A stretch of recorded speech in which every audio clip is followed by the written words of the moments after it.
What's up, everyone, and welcome back to another episode of the Chromecast podcast. My name's Joe, joined here by Robbie. What's up? No messy intro. Boom. Just like that. Two quick things before we dive into some news from the week. First thing, depending on when you listen to this, if you're listening to this soon after we publish it, we have an awesome giveaway with Cameo and LG that is wrapping up. Yeah. And I'll just go ahead and say your odds of winning are pretty good. Yeah. We have partnered up with LG and Cameo to put together a kind of a bundle. They are doing a bundle, and then we're giving it away, essentially. We're giving away 10 of them. So they've put together a bundle for enterprise. Cameo and LG have worked on this bundle. But the bundle is basically, I think they have a few devices you can choose from in their bundle, right? But then the bundle we're doing is the 34-inch all-in-one client with ChromeOS Flex and Chrome Enterprise upgrade licenses included and Cameo licenses included. Yep. So giving away 10 of those. 10 monitors, 10 boxes, 10 licenses, 10 Cameos. If you're a business that's thinking about getting into ChromeOS, or maybe you have ChromeOS and you want to expand a little bit, this is the way to do it. Just enter to win. Has heard that your business or your boss or somebody wants, just go get entered. If you're a business owner, if you're in IT, if you are someone who works for a business who could benefit from this, go get entered to win. Right now, you got to do it before Monday the 25th at 10 a.m. Yeah. Just making sure my dates are. I'm looking down at your phone to 22nd. Yeah, 25th, Monday the 25th at 10 a.m. 10 a.m. So we go get entered to win. You could get 10 of these bundles and be rocking and rolling with ChromeOS for your business. You can enjoy the free stuff or be the hero that delivers the free stuff. I mean, it's a win-win. Yeah. It's a win-win. Yeah. You just need a business email to get entered to win. So go do that, chromeunbox.com/business. Also, our Discord, which is part of our Patreon, is rocking and rolling. Yeah. It's up. Shout out. It's all redone. Shout out to our very own Michael Perigo for kind of the revamp and getting everything in place there. We've had our Discord for a while now as part of our Patreon, but we wanted to kind of take it up a notch and make it a little bit more engaging, make it a little bit more organized to where, patrons who are in there that are trying to find something can find it easier, engage in conversation a little easier, but then also get support from the community. It's not just us in there giving support. Like there's people in there that know way more about stuff than we do. And so if you're into ChromeOS and if you're into Chromebooks and if you just want to support ChromeUnboxed, join us. Yeah, join us. Those things. Patreon.com/ChromeUnboxed. Go check it out. In addition to that, on Patreon, Patreon has it all set up to where you can do free trials. Right. So we went ahead and turned on a 7-day free trial. I think I included that in the ad spot. So if you've heard the ad spot and you're now hearing all of this again, this is the more casual version, I suppose. But we are doing a 7-day free trial in there, so you can go try it out. You can even do it with the one with Discord. So you can get in the Discord for 7 days, check it out, let us know what you think. You'll want to stay. You're going to want to stay. You're going to like it. You're going to like it a lot. Okay, let's dig into some news from the week. The first one, do you have it pulled up there? You don't. Look at that. What is this? I do. What is this? I'm not set to mirror. That is just your... We swapped machines. That is just your desktop. What hole is that?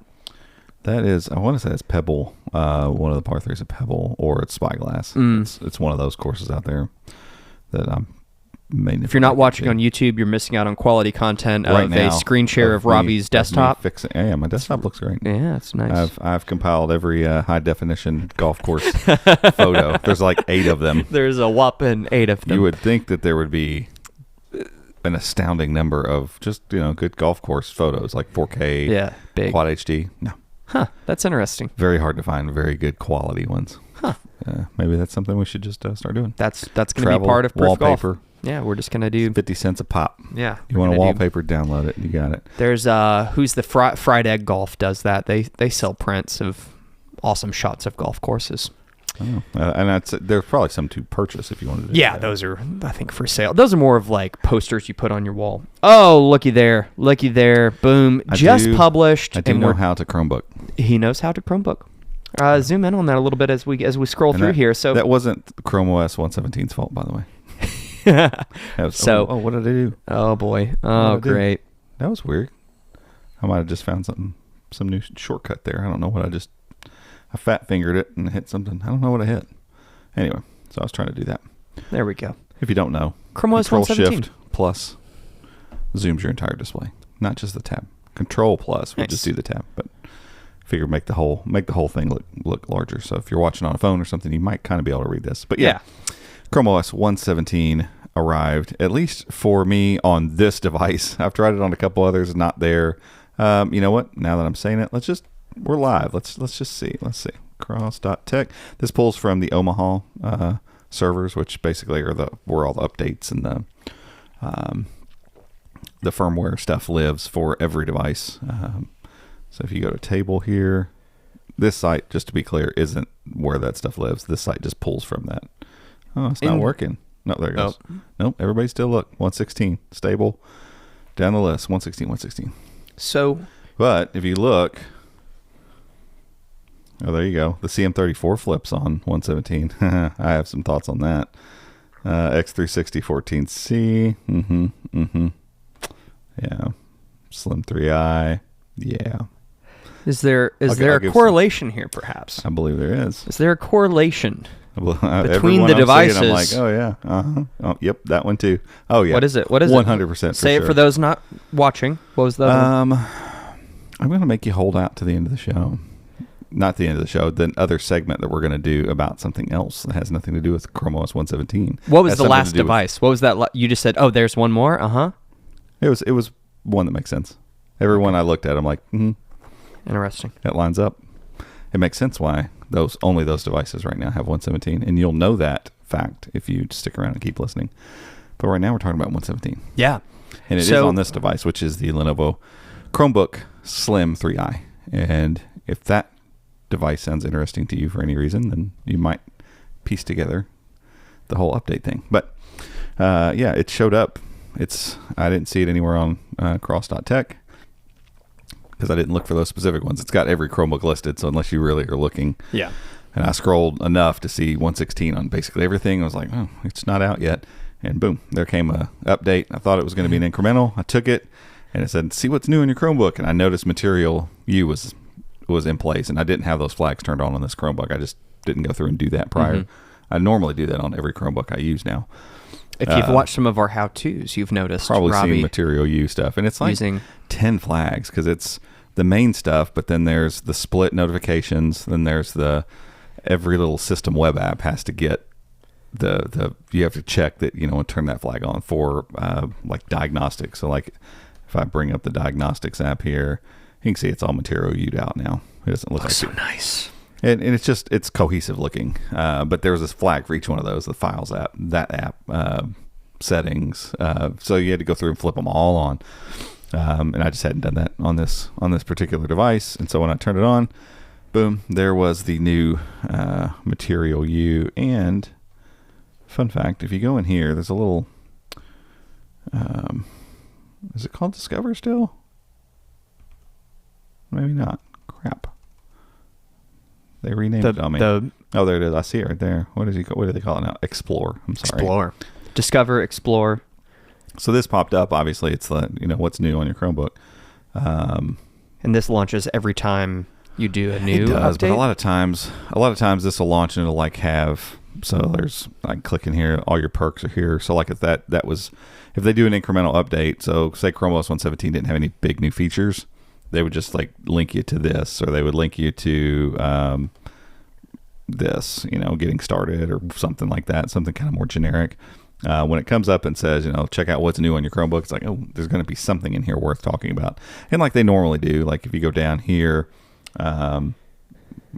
easily multitask, that was on ChromeOS 116. So sometimes they'll pull features from the last update and be like, ooh, did you forget? Check this one out. This yeah. Here. Look at this. This is neat. Everybody likes that. It's a great feature, but it was on the last update.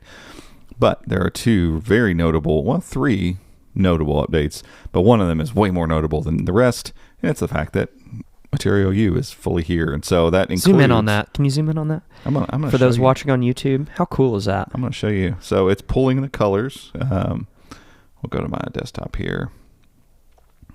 Minimize U. Actually, just go to another. There we go. So if I go to set wallpaper and style now, where I set my wallpaper, I've got all the color picking stuff. This new Material U wallpaper picker, obviously. I don't know if that. I think that's been Material U'd. I don't know. I turn them on all the time, so I forget where we were. But yeah, so you can pick your highlight color. So if I go to that palette, that's again pulling from my background. Now it changes all my accents. Or I can go to this palette here. It looks very gray to me. I'm assuming there's some green in that. No, I think that one's straight gray. You don't know. Hard to tell. Hard to tell. I like this one. It's got a nice mix of the greens and the blues. Yeah. I love that. Pulling from the golf course behind us here, which is really sweet. So, yeah, I mean, Material U just kind of threw out. Like this launcher doesn't look any different. I don't think they added anything to it this time around.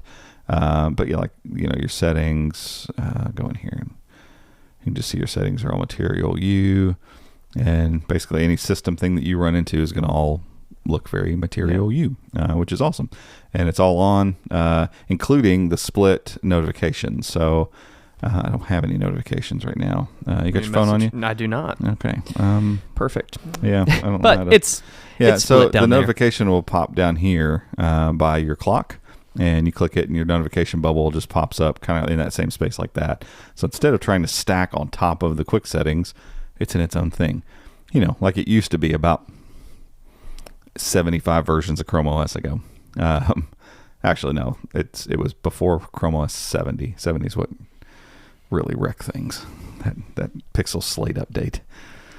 They were trying to do too much. They were Make trying it to all like tablets. we're gonna change everything. Yeah, and that ruined notifications pretty good. So yeah. So it's gone back to that, and prior to that as well, prior to 70, your app tray did something similar to this too. So they kind of went back to that, obviously too.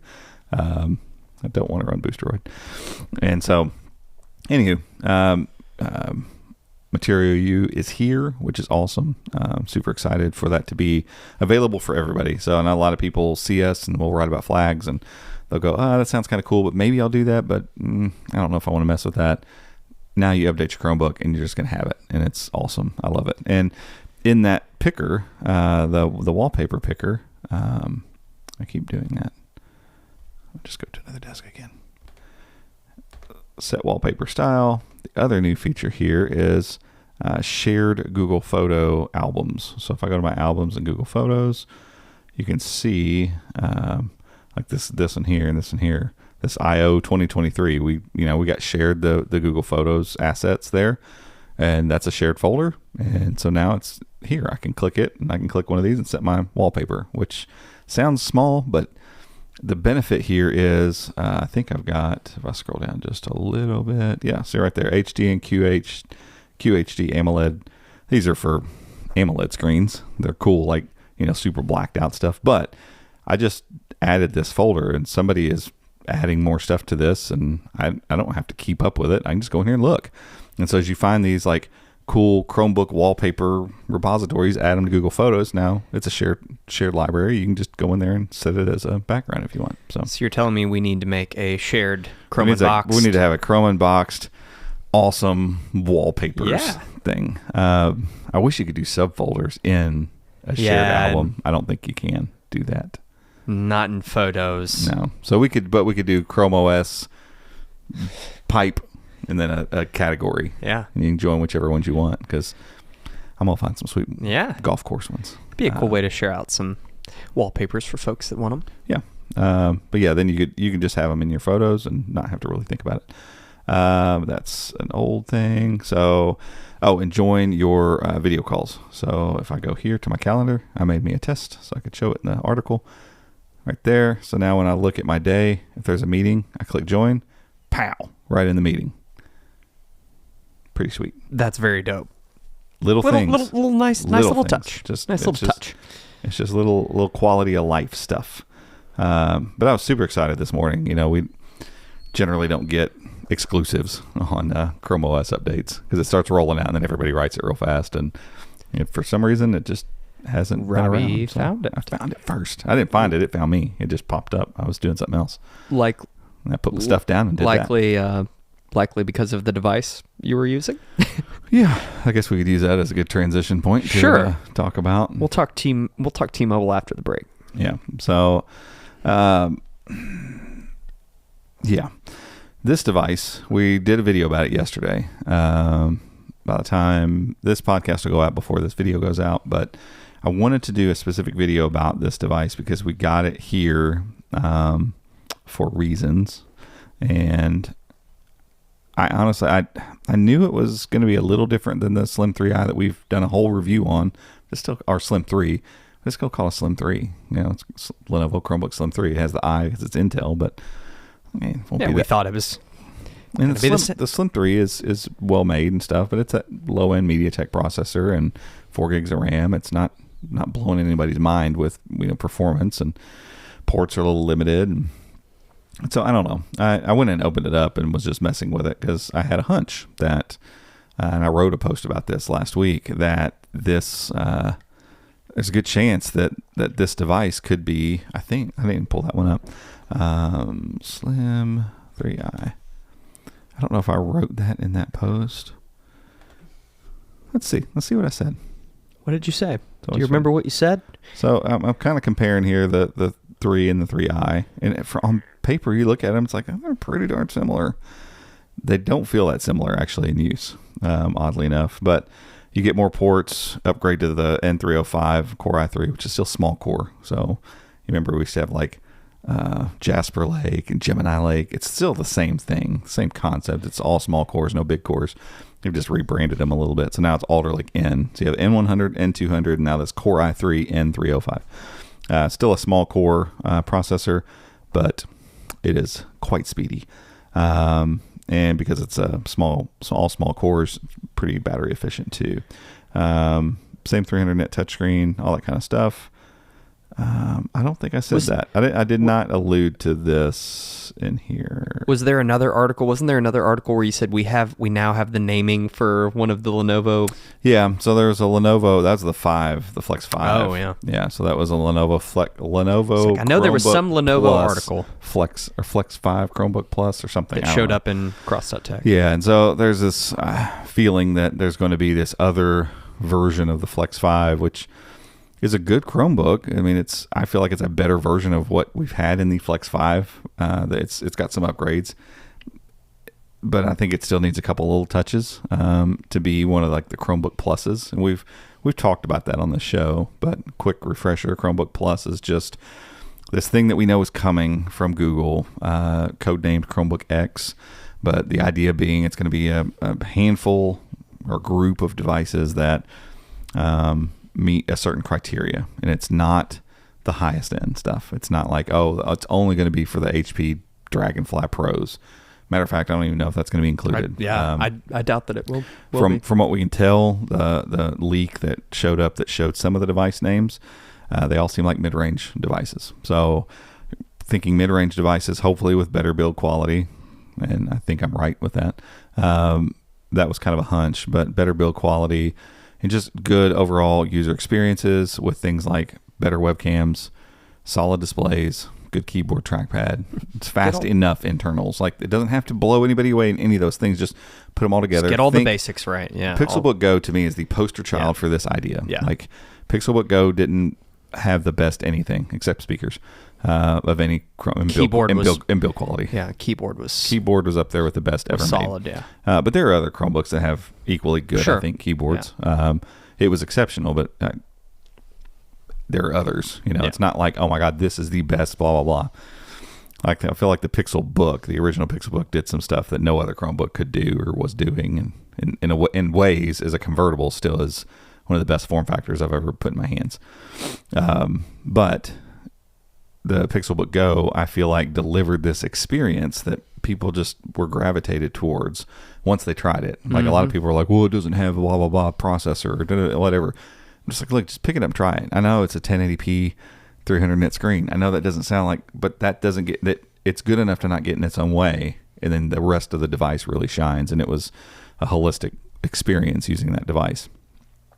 same idea, I feel like, is what's going to be presented with Chromebook Plus. So this is Google's ability to say, hey, we're going to set certain criteria that have to do with the overall feel and use of a device. And if you meet it, you get a little plus on there. Yeah. We think. Joe thinks. I think so. I agree. I think there's just going to be a little plus right over my Chromebook. They're not going to do too much to little like plus. Yeah. Little gold, Yeah. shiny. No, It might even not be really. like a little small one up on the right. Like I don't feel know that like- it's going to be on the end. It's going to be Yeah, like I feel like it's going to be a what do you call that math? squared. Exponent. Exponent. It's gonna be an exponent. Squared. Chromebook squared. Yeah, basically, just with the plus up there. Yeah, I think it'll be cool. And so I would say that's probably what we're going to see from a branding perspective. Yeah. But we've seen evidence of software branding, and then maybe even some software features that will come at least first to Chromebook X. Plus. So or Chromebook Plus. I'm sorry. X being the X was the code name. Yeah. I think like the enhanced AI stuff that 9to5 found. Basically, like if you're in any text field where it can help you rewrite stuff and all that thing, that is likely going to end up being a Chromebook Plus feature. Not because those devices can run that. It's like Google needs to be able to set them apart just enough so that when a manufacturer goes, okay, fine, look, we'll pay attention to the small stuff. You know, it's not a don't sweat the small stuff. It's pay attention to the small stuff. Make sure this device is nice to use. Get the specs high enough that it's good, and then pay attention to the feel and the use case of this device. And once you've done that, and we say it's good, you can have the plus, which means you also get some new features too. And so it's this way that Google, I think, is going to be able to go, you don't have to make Chromebook Plus devices. But if you do, eventually over time, what should happen from a marketing perspective is that people walk into a Best Buy and see a big Best Buy, not our Best Buy. We have like 7 Chromebooks, but into a big Best Buy where there's maybe 20, 25 Chromebooks on display and go, I'm a little overwhelmed. But I saw something about there being Chromebook Pluses, and they're just great to use. And I've heard on Chrome Unbox that Chromebook Pluses are all just great use case experiences. So I'm going to go to those. There's 6 of those sitting here. Now I can just kind of narrow down and choose those, and that would help sales. That's basically the idea, I think, of this whole thing. And so in the leak, we've got some of those names, the code names of devices. They pulled that, but we still have it. And Pujotine, I think it would Pujjoteen. I think you nailed it. I'm going to go with Pujotine. I think you nailed it. Anywho, happens to be this device. Right. And as soon as I opened this device up and started messing with it, This device being the Slim 3i. Slim 3i, as soon as I did, I was like, yep, that's going to be, because they're going to rebrand some. So there's going to be new ones that will come out, like with new branding. They've even had some of that in code, like this is a hardware branding, but then like the boot screen will have Chromebook Plus on it if it's a Chromebook Plus. I don't know if a new version of this will come out with all that branding all over the device, or if this is just going to be they're going to add it software side, maybe slap a sticker on the box, whatever. But this Over time, they'll probably roll that sort of stuff out. I can tell you, I feel 100% confident this device or a rebranded derivative of this device will be a Chromebook Plus. Exponent 100%. derivatives, man. I drank that Celsius, man. It's like Rain Man brain over going. here. I couldn't think of Exponent. I wouldn't call myself Rain Man. The man, squared thing, you know. I know how they work. Yeah. I know what to do with it. I just couldn't remember the name. To the, blah, blah, blah power, that thing, that number. Anyway, the video that we did on this device, I talked about a handful of things, and it is everything I just said with the Pixelbook Go. It's a 300, I measured it like 350 nit anti-glare touchscreen, but it's awesome. Like under all this light, it looks great. It's I'm cranked up. I was like, it looks really bright. But it stands up under my nice bright monitor I have on my desk, which is kind of always the measure for me. If I put it under there and crank it up and it's like it looks dull, I can always tell it's a little off. This stands up just fine. It's touchscreen. It's fast. The N305 benchmarks a little faster than the CM34 that we just did the review on, which is to say you're never going to think about performance. It's not the fastest Chromebook out there. It's not going to be. But battery life is excellent. I haven't really tested battery life on this, but I think it's probably going to hit that 8 to 10 usage pretty easily, if not more. The keyframe is fantastic. I love typing on this thing. Like, it's got lots of travel, great click, and that's supported by just the absolute firmness of the chassis. Mm-hmm. The all plastic chassis that has no metal pieces in it, and yet when I pick it up, is completely and utterly rigid. Yeah, like you can see it in the video whenever you're Like, wrenching on it. I mean, for those watching, you can probably see right there. Yeah, it doesn't move, and it's plastic. Now the top is aluminum up here, so when it's closed up, it is very, very rigid. But that's true of a lot of Chromebooks. You can have a really flimsy Chromebook that has a nice aluminum lid on it, and it helps that deflection. Pick it up and it feels nice, yeah. Quite a bit. This device, I love that term, by the way. HP taught me that when we went up there. Yeah, it's deflection. This device has, I would say, very, very, maybe not zero, but almost no deflection. It almost feels as firm as something like a Pixelbook Go or Dragonfly Pro or something. The trackpad, Mylar, obviously, it's not. This is a $400 Chromebook. It's not glass. Not once have I had to wipe it off, and I feel like that's an old thing. Like, used to some of the plastic trackpads, man, a day in, you're like, okay, you got to wipe it down. You have to wipe it like every 20 minutes. It's fine. It does everything you need it to do. All your gestures, all good there. It adds great port selection. It gives you a really good looking webcam. So you can flash the screen here. We're going to go with this view. Oh, I don't know if it'll do video while it's doing. Oh, I got the thing closed. Ha. I was like, why wouldn't it? We're all. I don't know. There it goes. So I'm a little blown out in this. I mean, we have a lots of light. Lots of light in here. But it generally does pretty good, especially with normal light. 1080p. You know, the dynamic range is pretty good. You don't have a lot of crushed areas and stuff. Again, I'm a little hot here on my forehead, but so good webcam with privacy shade that you just saw working, which is awesome. Light, easy to move around, 14 inches, 1080p. Just like, number right down the middle of the road, man. Like, just getting everything right. Just doing its job and getting out of the way. And backlit keyboard too. I don't know if you mentioned that. Backlit keyboard as well. And so what I've just loved using it. Mm-hmm. I don't even know how to like put that into like any kind of demonstrable, like, yeah, it's that same thing with the Pixelbook Go. It's just got that certain X factor. I just want to pick it up instead of other ones. Right. I just do. It's why I use the Pixelbook Go for so long. It's fast. It's quiet. It does everything I want it to do. It knocks out all the parts I want it to knock out. Which, yeah. I just love it. I love this device. And that's Chromebook Plus, I think. Yeah. I really think that's what they're going after. And I hope every other one, especially the new ones, I get some of the retrofitted ones. My guess would be like they'll put those in there and it's like, these are close enough, you know, because I don't think they can come out of this and just like crack the whip and be like, nope, there's only 2 made it. They can't show up with 2. Like, they need a small little group to kind of showcase this. And so 6 to 8. Yeah, I think that would be my guess. 6 to 8 feels nice. Like 10 would be dope. 5 to 10. 10 almost feels like too many at first. Yeah. Like, 5 to 8. 5 to 7. I'm going with 7. Just throwing out like random numbers now. Yeah, 7 is nice. Seven's a good number. But that brings us back to what I was saying in the earlier part. So how far are we in? We're at 30 minutes now. So okay, you've waited long enough. Yeah. If you haven't put the pieces together yet, on Cross.Tech, every one of those models that I looked at that has 117. Pull it back up. Let's peep those one more time. I've got to go back to it here. Which Cross.Tech is not ran by Google some person that does it. We need to hook up with this person and just have a chat with them. It's very interesting because it keeps getting better. They keep adding more stuff to it, and whoever's running it's doing an excellent job. Kudos to you, because that Omaha server, the way we used to look at it is, I can't remember who it was that used to pull it into a sheet and just shared it with people. I think it was Denny that did that. I remember looking at that, but I don't remember who was. I looked at it the other day and it hadn't been updated. So I don't know if the link got broken or whatever. And so, however they're doing this is fantastic. So if I just search 117, so CM34 Flip, that code name is on FrostFlow is on the list. Let's keep on going. Oh, too fast. X360 14C, that one, gimbal, is on the list.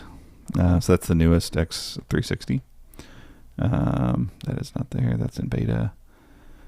14 Lenovo 3i Slim Chromebook. So Peugeot. There you go. See, there it is. Peugeot. And then this grouping right here was, so Tyco was the one where there was a thing here that said Lenovo Flex 5i Chromebook Plus. It was in there. And then there was a bracket, and it said Tabor, I think was the name. I looked it up. There's a couple differences with Tabor. They added a physical camera button and a mic switch, I think. There's only like 10 commits for Tabor, so it's going to be the Flex 5i with a couple little things and probably a Chromebook Plus moniker on there. So that's that one. HP Chromebook 15.6. So this is another interesting one. Yavix was in the list. There is a Yavix out. It's been out for like 3 months, and it does not meet the criteria. It's one of the Chromebooks that I look at, and I'm like, even when it's on sale, I'm not telling anybody about it because it's a 15.6-inch device with that N200 processor, which I'm really interested in trying, especially the N100 and the Flex 3i is pretty good, and this N305 is really good, so I'm sure the N200 is probably a nice middle ground. But it's got a 1366 by 768 resolution on a 15.6-inch device, and that's just immediately like, no, that's awful. Why would you do that? 15.6 inches where like you have to start at 1080p there. You can't go under that. It looks awful. It looks dumb. Don't do it. So I don't ever tell anybody about it, and I'm like, it's a 720p webcam. There's other things about it. It looks cheap. I was like, there's no way this one gets a Chromebook Plus. But there's another version. It's already on HP's website. It's somewhere on Chrome Unboxed we have. It's in that post where I talked about all these models. So if you don't care to make a note, I'll link that particular post because it's been a couple of weeks back. I think we linked that whenever we talked about Chromebook Plus to begin with. However, there is a second model of that. It's still going to be called Yavix, but it's got the same. I think it's got the N305 processor and 8 gigs of RAM, 1080p webcam, 1080p display. And I'm like, that one will be Chromebook Plus. Now, it technically is available. It was announced in April, but I don't think it's shipping anywhere just yet. So it's like, cool. That's going to be the Chromebook Plus one. So that's that guy. And then we're back to the top. So of the known devices that we know are getting this Chromebook Plus treatment, those are the ones that have ChromeOS 117. So maybe that's going to be a new feature of Chromebook Plus. You get updates faster. Yeah, you're first on the list. I'm kidding. I don't think that'll happen. You get them 1 day early. Yeah, 1 day early. Now, you think those are the ones that are out that are getting maybe those are existing Chromebooks. There might be new ones. There will be new getting new announced Chromebooks. with this. Yeah, so whatever that Flex 5i, the Tabor one. Yeah, we haven't seen that. That one's not out. That'll get announced. What was the other one that? Oh, so the Asus, the CM34 is one that's been included. There's another Asus. I don't remember that off the top of my head. I don't remember the name. It shows up. It showed up somewhere. It's probably pulled from cross.tech, but it was the CX3402. So the white gaming Chromebook that's like the CM34, the Asus, kind of the latest model, 14-inch, 16 by 10 Asus box that they've got. There is the one that we've reviewed, the gaming one, is the CX3401. There's a CX3402. I haven't found anything about Plus naming or the naming of the device, but stands to reason. That could be in non-gaming, so they get rid of the Vibe thing.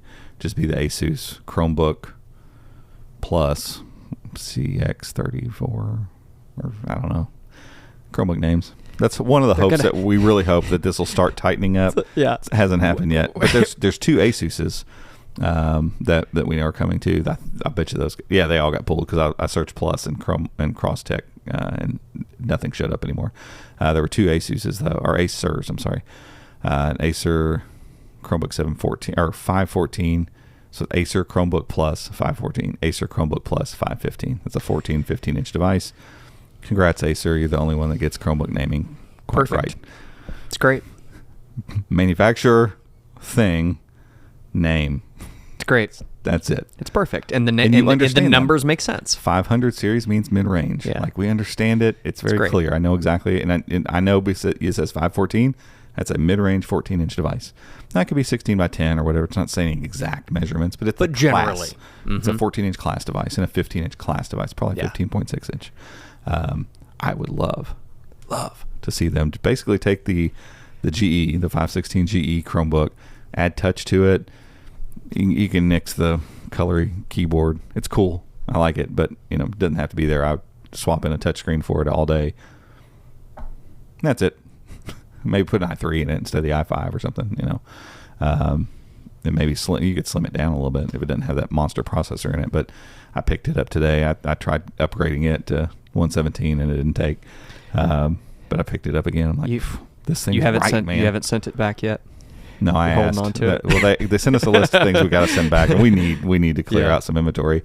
And I was like, can I not send that back? Yeah. Like, I'll make a gaming video or something. We'll make something. We'll do something. I just don't want to. We've talked a few gaming videos we've talked about. We'll do that. Yeah, we've got some stuff in the pipeline. But yeah, that device to me, even though it probably prices itself out of when I compare it to all these other ones, it's probably priced out on an MSRP basis. So it's for a $650. Chromebook Plus, yeah. So I think it's at the edge of what they would probably want to do with that. I would imagine. You think like $599? I feel like that, or $550 or something like that. $550 kind of being the top. Feels like it. Mm-hmm. Not sure. I mean, they might extend. I don't know. But the GE doesn't go on sale all the time, but when it does, it usually drops by $150. And so, in my head, it's like, if you're patient, it's a $500 Chromebook. That feels like it sits right in there, and it's talk about a Chromebook that delivers for $500. Man, that thing's great. But it's the same type of thing. It's one of those ones that, it's missing a few features, and no, it doesn't do everything perfectly, and no, it didn't have a touchscreen. I wish it did, but overall, when I pick it up, I like to use it. And that's just not true of all Chromebooks. And I think that just comes down to manufacturers deciding not to just put parts together, but put them together and try it. Like, once you put it together, like, use it for a day and just see what you think. And if you're like, God, that sucks, go back and fix some stuff, you know. Like, I know I'm oversimplifying the manufacturing process, but sometimes it does. There are clearly laptop makers that do this, that do it, and Chromebook manufacturers that have done it, and then choose not to. The Asus CX9 was a perfect example of that. Like, everything, they threw it all in. Had all the pieces, sink, every single piece. It wasn't fun to use. Like, it just felt industrial. It felt a bit, clunky. Yeah, I don't know. Things didn't quite work. And so, I mean, how could, like, 10 out of 10 times, if you put both those Chromebooks down, I'm going to take one home for the weekend, I'm taking this Chromebook. Sure. It's less powerful. It's got less resolution, less everything, and it's a better overall experience using it. So that's Chromebook Plus. There you go. That's these devices. We covered a bunch in that segment there. So yeah, I think we got through everything. Curious to think how many will we see in a year? Like, how many are there going to eventually be? Will manufacturers? There's still going to be those low end devices. There still might be the Dragonflies of the world. Yeah, there'll be the high ends too. There'll be the big reaches as well. Right. Which is a weird thing, and that's how they like Google's going to have to position this correctly, because you don't want somebody going to buy the Dragonfly and being like, well, it's not a Plus. Why is this not a Plus? Yeah, that's what Yeah, it's an interesting thing, because it's like, how do you have software features that the monster Chromebook doesn't get? Yeah, the $1,000 Chromebook. There's a $1,000 Acer 714 that we just got in that we're going to unbox, that was announced, but it's finally coming available and will be at Best Buy soon. It's a $1,000 Chromebook, and my guess is when I unbox it and mess with it, I really like the 714 that we already did our stuff on. Did we reviewed that? Yeah, we reviewed that already. That was the review that is it's going really well. Going gangbusters. And it should. It's a great Chromebook. Device. Like, Acer's got, like, they're just in a good flow. Like, they're just doing the right thing, and they're not trying to go and do a bunch of extra stuff. Like, Acer's not trying to go reinvent the wheel when it comes to it. They're just like refining. And so, but it would be odd to me because that device, the big boy 714, I think the pen comes back on it, Core i7, 16 gigs of RAM, 512 storage, I think. Could be wrong on the storage maybe, but it's quad HD screen as well, so it bumps up the screen. I mean, it's going to be, I'm looking forward to opening it. But it's funny. It's going to be a beast. Yeah, it's going to be a monster. But at $999, it should be. Yeah, it should be. Like, that's where we've come. Like, you want to push the ceiling of what you can get in a Chromebook, $999 is your price point. Like, you can't go past that. And a lot of people don't even like that price point. But there are going to be people out there like, Chromebook Plus sounds nice. I want a monster machine. I want something that I'm going to be able to do some of Chromebook this Max. Oh God, Lord help us! Please don't. Chromebook Ultra. Google, if you've ever listened to anything I've ever said, please don't do that. Please don't please. Don't Please do another branding. Don't throw further another segment. branding on this. That being said, horrible. I don't know how to tell you with the features part. Like, I get Chromebook Plus. I like Plus because Plus does not signify best of the best. Plus is just like a little extra. The only part of the whole equation, and I hadn't thought about it until you just said this, like the only part of the whole equation, I'm like, got to be careful with special features. Because it's, as a consumer, if I paid the premium dollars for the best Chromebook, and now you're going to give all these people that bought the $400 Chromebooks some features that I don't get, because none of these features, because these are mid-range Chromebooks, they're not going to be like hardware specific. It's not going to be like, oh, well, your Chromebook can't run that. You know, one day maybe we'll figure out how to make your little Chromebook run that. I'm like, no, my Chromebook's a beast. Like, this is not, you are choosing to withhold these things from me. And so it's like, gotta be careful with those. Like, feature disparity is not great.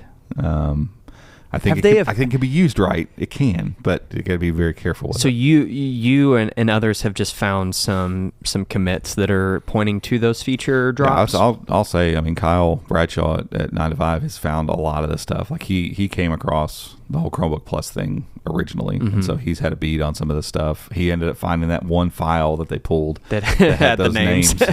And then those things, like, yeah, I dig around too, and sometimes I find stuff like the window splitting thing that I wrote about the other day. Like, nobody else knew about that. I found it and have been keeping an eye on it. And he does digging the same around, thing. Yeah. And so he found this, and that shoot, what was the question? I completely I was going on another tangent. What did you ask me?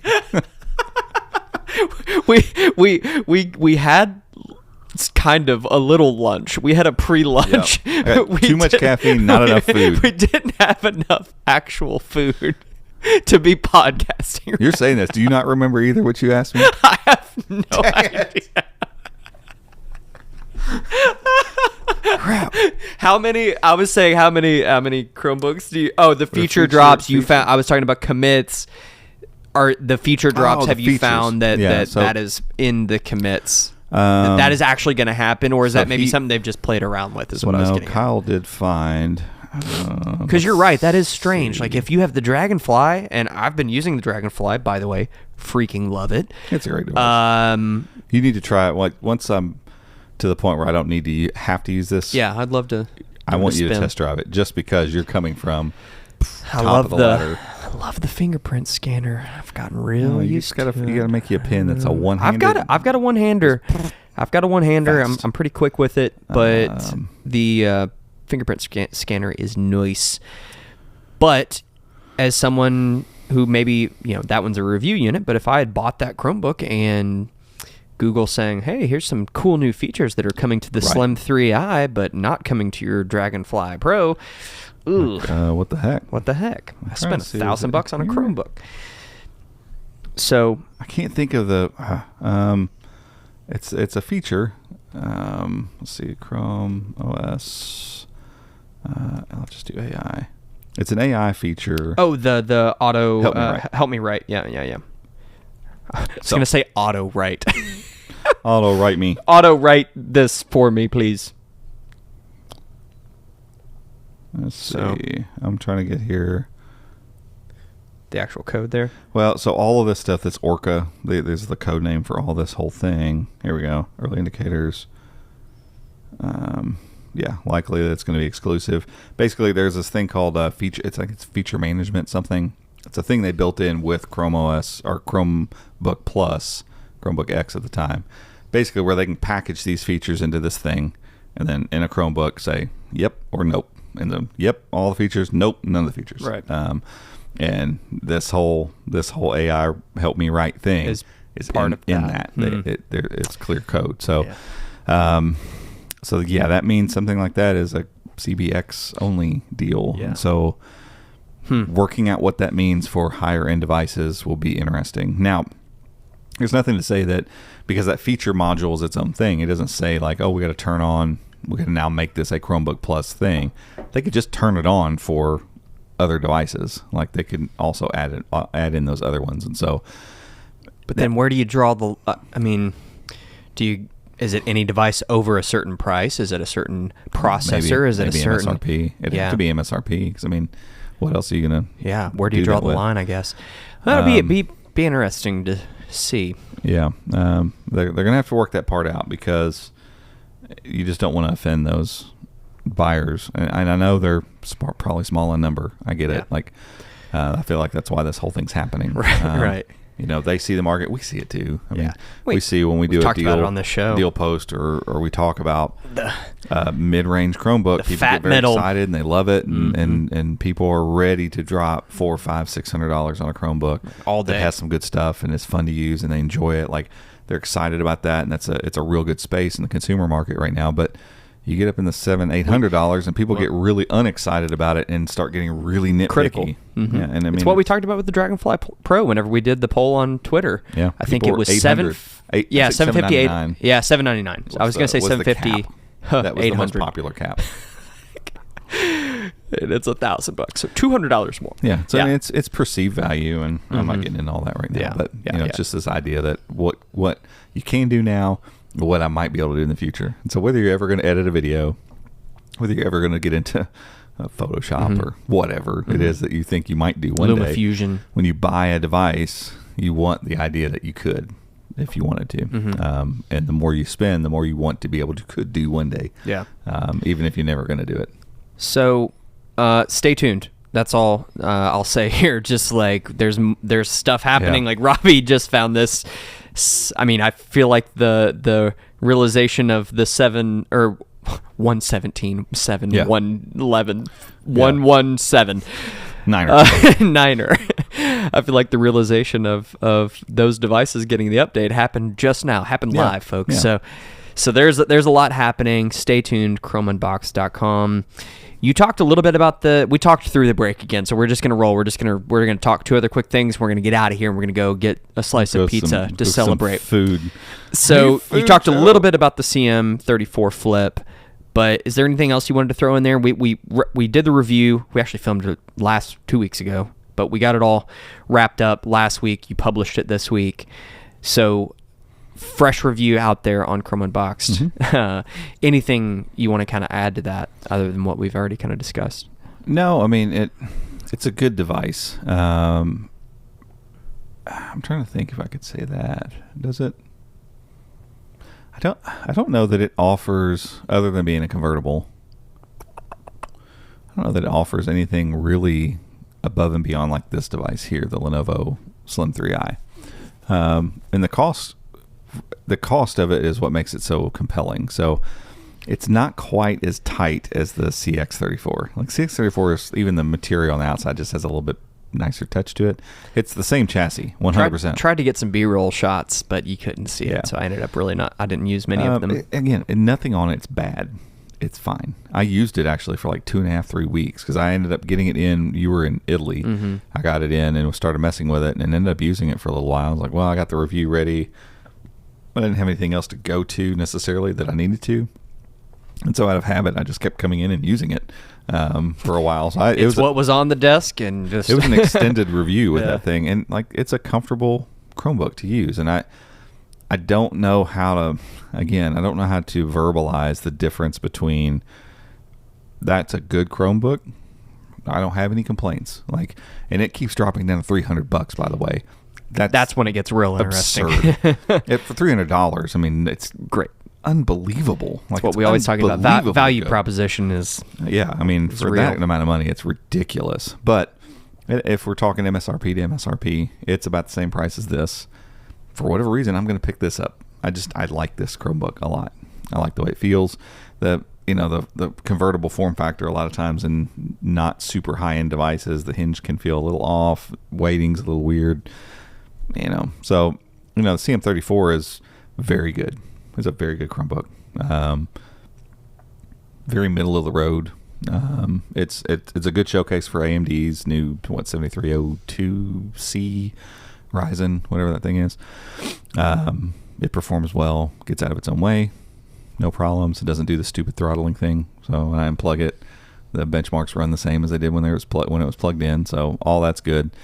But yeah, there are other devices at MSRP that I think might be a little better. But like I included this in the review, it keeps dropping to $300. I think it's $300 right now. Mm-hmm. Like I saw it this morning. That's unbeatable. It's a lot of Chromebook. Yeah, it's crazy, and it's a thick boy. Don't get me wrong. I mean, it is not a slender or light device. Somebody in the comments. It's heavier than the 516 GE, a 16-inch Chromebook. It's heavier than that one. So I'm like, somebody in the comments was dogging on it for the weight, which, I mean, yeah, it's a little heavy. It's pretty heavy. Yeah, pretty thick. But again, it's not like it's not portable. It's just not the thin light. If that's what you're after, that's just not it for you. Sure. But again, it all comes down to price, and like if you have a little bit more money, you can afford to be more picky, and it's okay. But if you're like, man, I like my budget's like $350, this is when it's on sale. There's very few devices I would be like, yeah, for $300, go get this instead. Like off the top of my head right now, I can't even think of one. There might be one other one out there that gets down to that price that is worth it. Because I mean, at MSRP, something like the Flex 3i, which is a nice Chromebook. We reviewed it, and for the money, again, it's dropped to $200 or something.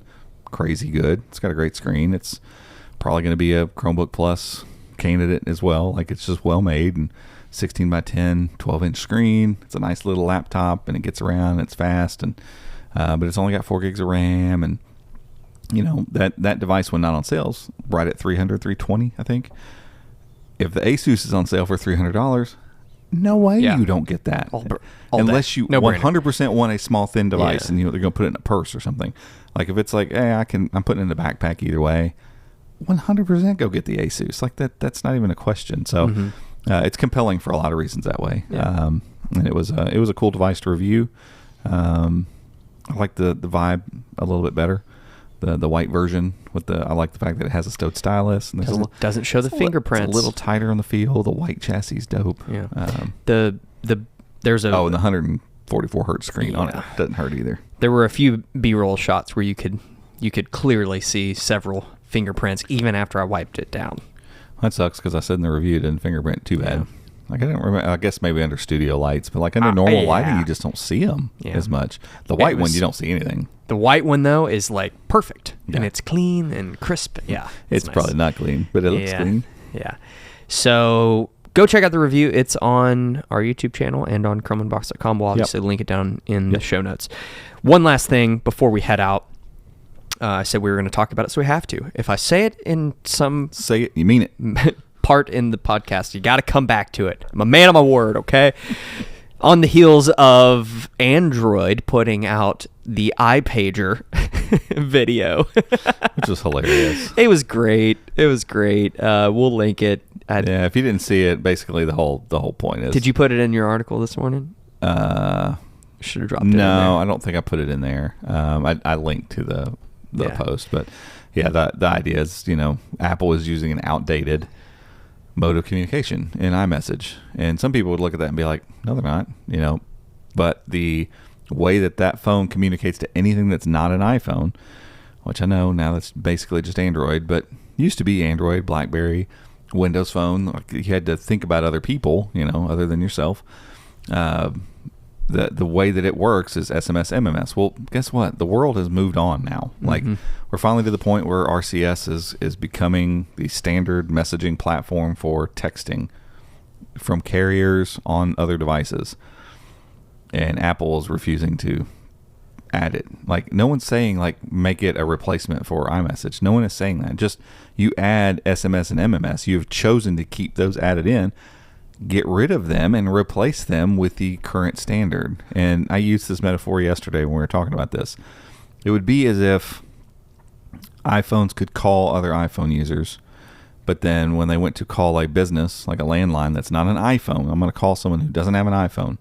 Anybody that's a call center, a restaurant, get my hair cut, I'm going to call an Android phone. I'm going to call someone with a flip phone. Now it's going to be this garbled, low quality, can't barely hear you message or conversation, and it's awful and it's terrible. No one would stand for this. No one, like to be like, that's calling, for crying out loud. And then the argument then would then be, well, if you need to get an iPhone. That's ridiculous. Oh, well, there's other ways to call. We're calling via iCall, and it's, it's Apple to Apple over the web, or we're doing FaceTime, and that's the only way it works. And so if I got to call somebody else, well, it's just not going to work. Like, that would be unacceptable, ludicrous, ridiculous behavior. It's the same thing. Like, think about, it's not just people that use text messaging. Businesses send text messages. Businesses use SMS and MMS to send stuff constantly. Well, guess what? Those are going to get replaced too. Like this new thing with T-Mobile, jumping on Jibe, which is Google's. Oh yeah, I guess we should say what mix that what in happened. there too. Yeah. So yeah, T-Mobile now signed on and said, yeah, we're good. We're rolling out Jibe, which is Google's cloud platform for RCS. Love and it the just name. says, Love it just the name, says like, Jibe. look, here, all the features you need in RCS, we provide them. All you got to do is hook your infrastructure into this, and we'll get you all the stuff. So as soon as we roll something new out for RCS, all your people get it and get to use it immediately. AT&T signed on to this, I think, 2 months ago. So now you got two of the major carriers. Like Verizon's doing RCS. I just don't know that they haven't turned on Jibe yet, but writing's kind of on the wall. They probably will. And so then you would have all the major U.S. carriers using this form of communication that also includes a business version of this. I can't remember the acronym for it. Here we go. Rich business messaging. So it's part of RCS. It enables, we'll send you a text, but what they gave one instance, you could receive your airline boarding pass directly within a text conversation from the airline, something like that. Like it would enable like rich media to be happening over what constitutes an older text message. Whereas you couldn't do that with SMS, MMS because of the limitations of it's an old system.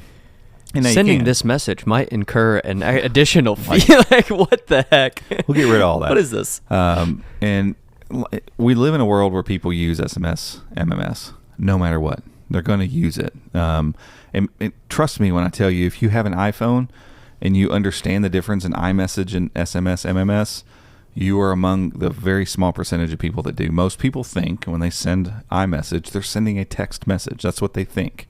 It's not. It's Apple's version of WhatsApp, basically, that has text messaging bolted on the side of it. And so what then happens is when you send an SMS, MMS, it is incapable of handling the media that we're used to handling in instant messaging. And so when it goes to anything other than an iPhone, it doesn't work right. Yeah. Period. And if it's you've not, ever it's not encrypted. Yeah. Period. And so this is beyond ludicrous, and it's as soon as I start softening on Apple a little bit and be like, well, they really do a lot of good stuff, they start doing this crap, and eventually what's going to probably happen is the EU will force them to add RCS, and then they'll do it just like they did with USB-C. That's why they have USB-C on there. They make more money with Lightning. They won't make as much money doing this, and they were forced to do it because frankly they're most of the time that care about making a buck. And I get every company cares about making a buck, but there are certain parts of this where you just got to go, okay. And they were clear. They were clear when they were fighting with Epic Games about the whole Fortnite thing. In those documents, it's clear that they weaponize basically iMessage as a way to scare people from leaving their little ecosystem. And I get that. I get that that's what you've done. Stop acting as if you're doing something else. I would feel a little better about it, at least if you were just like, no, we don't want to change it because we'll lose customers. Fair enough. I get it. At some point you're going to relent, but they can't say that because that looks bad. They'd rather say stuff like, I don't even know what they say anymore. I don't know. I think Tim Cook holds to the fact that their customers aren't asking for it. Your customers don't. They like the whole green bubble, blue bubble thing.